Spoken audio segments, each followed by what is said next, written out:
back to another episode of I Amanda Homestead.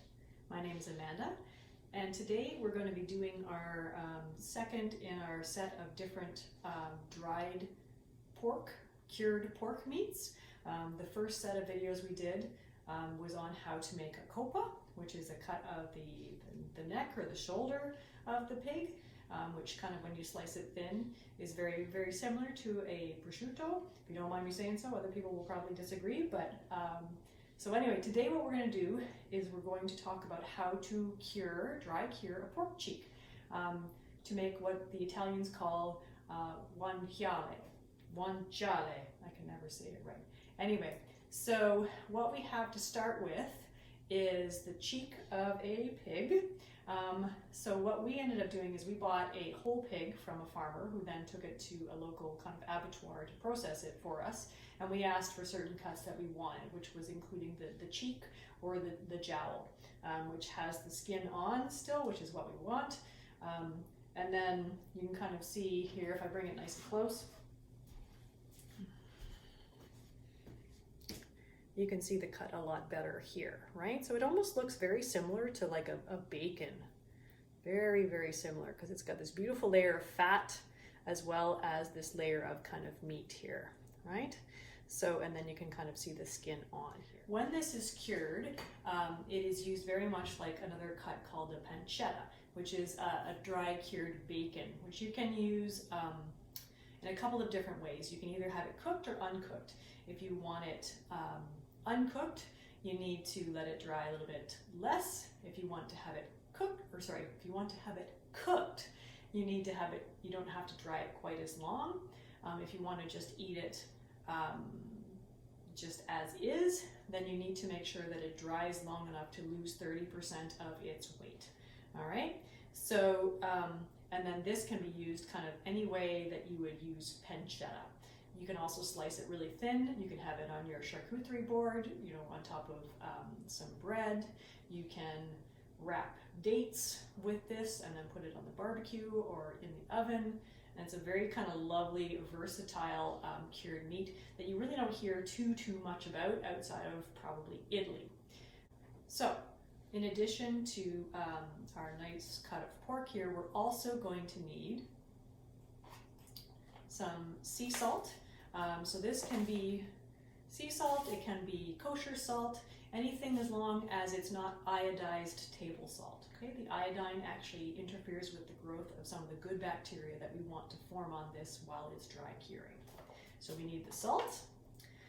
We also need curing salts. Now, well, we had talked about the difference between curing salt number 1 and curing salt number 2 in previous videos.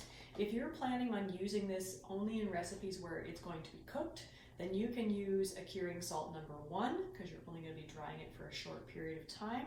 I'm going to be drying this longer to slice thin and have on our charcuterie board. So I'm going to use curing salt or number 2, or prog powder number 2.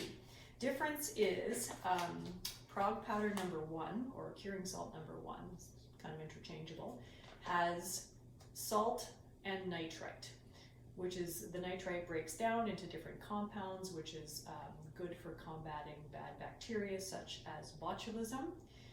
The curing salt number 2 has salt, nitrite, and something else called nitrate. Nitrate doesn't break down right away, but after a certain amount of time, it turns from nitrate into nitrite.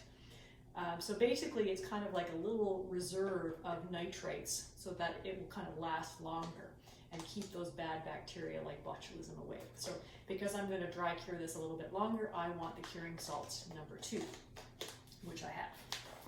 In addition to that, we also kind of want whatever spices that you want in here. So I've got just some simple black pepper, and then I've also got some dried rosemary from our garden this year.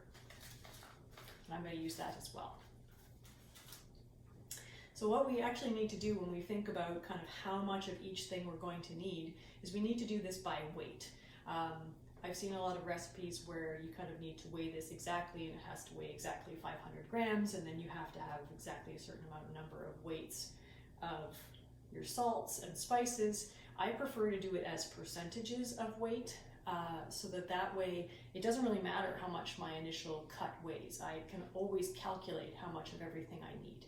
So for that in mind, you're going to need also a nice scale, all right? So what we're going to do first of all is we're going to weigh this pork cheek.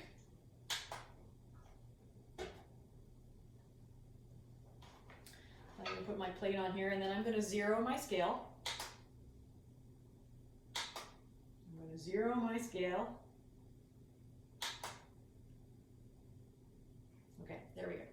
So I'm going to put my pork cheek on the scale, and it weighs 789 grams. So then I'm going to write that down, because it's always a good idea to kind of, well, you have to write down the initial weight, so that way you can track the weight as it dries, and you'll know when it's lost a certain percentage that it's ready for you to eat. Okay, so I'm going to write this down. March 25th, 789 grams.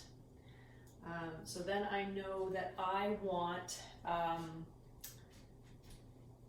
we want 3% of the weight in salt. We want 0.25% of the weight in prog powder number 2 or number 1, depending on which you've decided to use. And we want 0.5% of the weight each of black pepper and rosemary. So what I'm going to do is I'm going to take that 789 grams, divide it by 100. So that's going to give me 7.9 grams. All right, so that would be 1%. So then all I have to do is then multiply that by 3 to get the number of grams of salt. Multiply that by 0.25 to get the grams of prog powder number 2. And multiply it by 0.5 to get the grams of black pepper and rosemary. All right, so what I'm going to do is I'm going to go away, I'm going to make all my measurements, and then I'll come back and we'll do the rest. All right, so now I've got my other ingredients measured.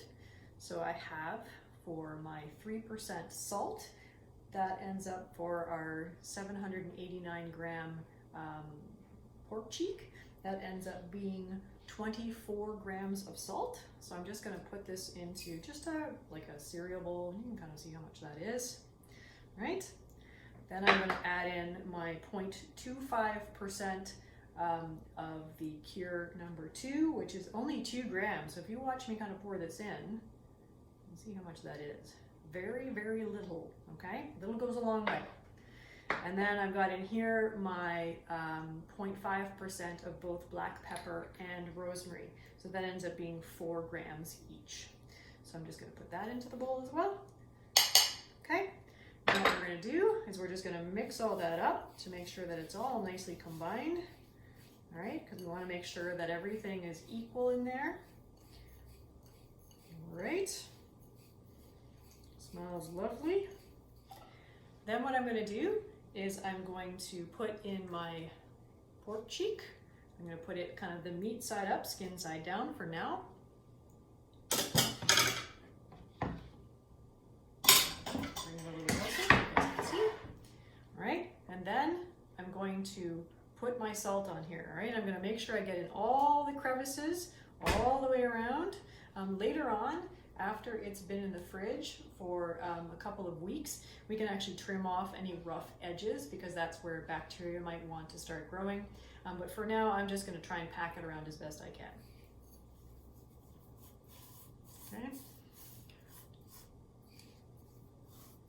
Just like so. And my little kitty says, "Hey, isn't it time for me to have something to eat?" And I say, "Not quite yet, kitty." All right, and we're going to put it around the sides as well.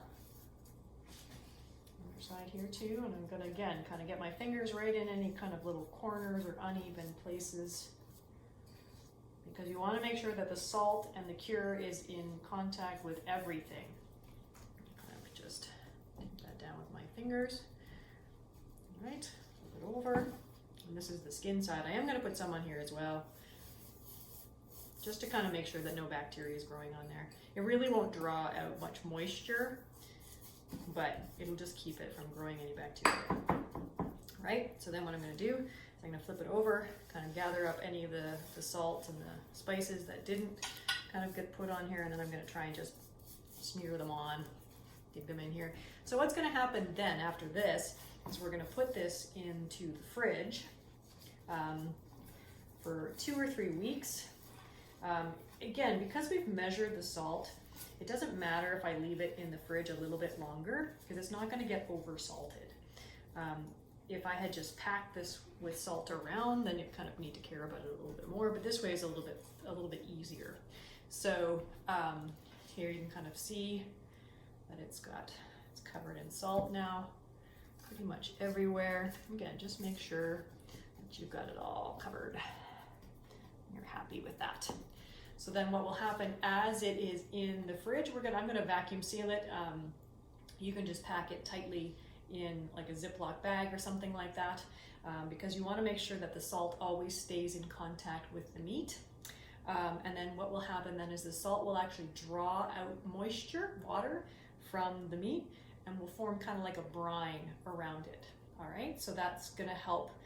Then the salt will gradually penetrate in through the meat.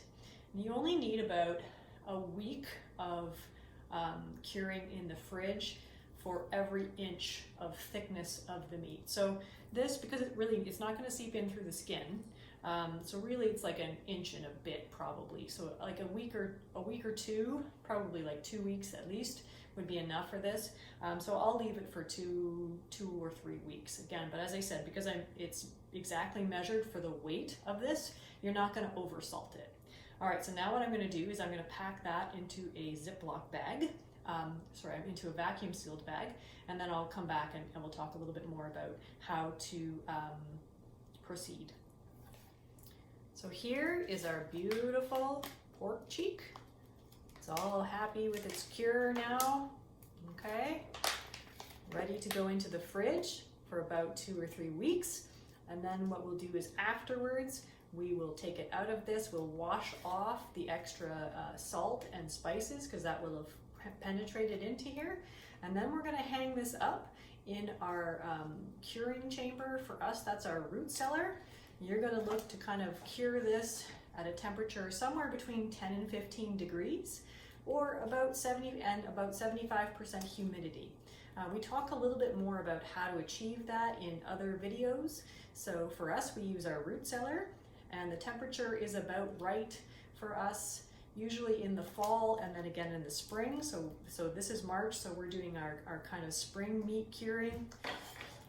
So what you can do is when you've kind of taken a look at the different places where you might want to store your meat, either in your garage, your basement, you can get just a simple digital temperature and humidity measurer from Amazon or wherever, and that'll give you an idea whether you have the right conditions where you're looking to cure your meat. So for us, we kind of, again, have our root cellar. For other people, it might be your garage, might be your basement. Some people will get an old wine fridge, and they can set the temperature exactly with that. You might need a little bit of help with the humidity, but the temperature should be quite accurate.